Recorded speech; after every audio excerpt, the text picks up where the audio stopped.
But now back to the border, Nicole. We've got an open border. I was listening to Gordon Chang. I think it was on Fox News. And he said that we are seeing tremendous amounts of Chinese immigrants, migrants coming across the border. My counterparts on Real America's Voice has been covering this. Oscar Ramirez, I remember seeing video of hundreds of Chinese migrants. I thought maybe they're escaping Xi Jinping, and maybe that is some of them, that they're escaping the tyranny of China. But Gordon Chang raised the issue that many of these are military-aged men. He believes they are here to sabotage America, and they are working directly for Chinese military. What do you say to that?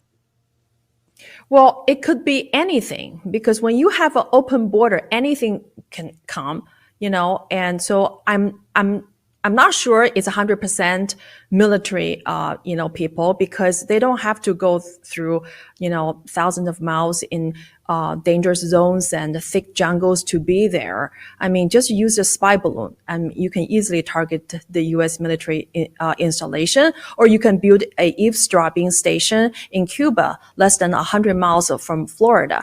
I mean, I really think this open border is the open source of all kinds of problem. Yeah. And it could be the military-aged men who are coming here with a special purpose. I don't know. And it could be people fleeing the domestic persecution. It could be anything. Yeah. But the problem is that it's America's own failed policy that invites all these problem. My assumption is, when I look at this, is things are never always what they seem. So I don't think it's one or the other. I think it's probably a little bit of both. I think you've got Chinese migrants who are saying, hey, I'm out of here. China is I can't deal with the thumb of the CCP on me and my family, and I want a better life. And like so many, they flee to America.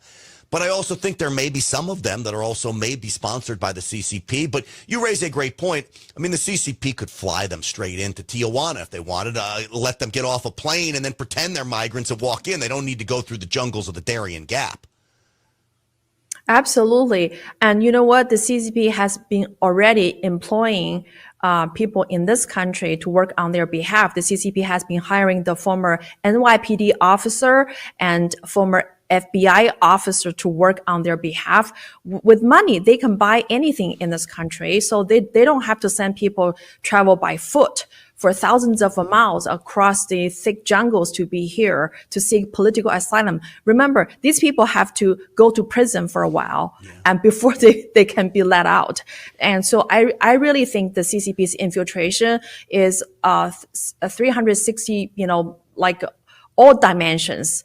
They don't have to come across the border. They're everywhere. In fact, they're already inside the federal government agencies.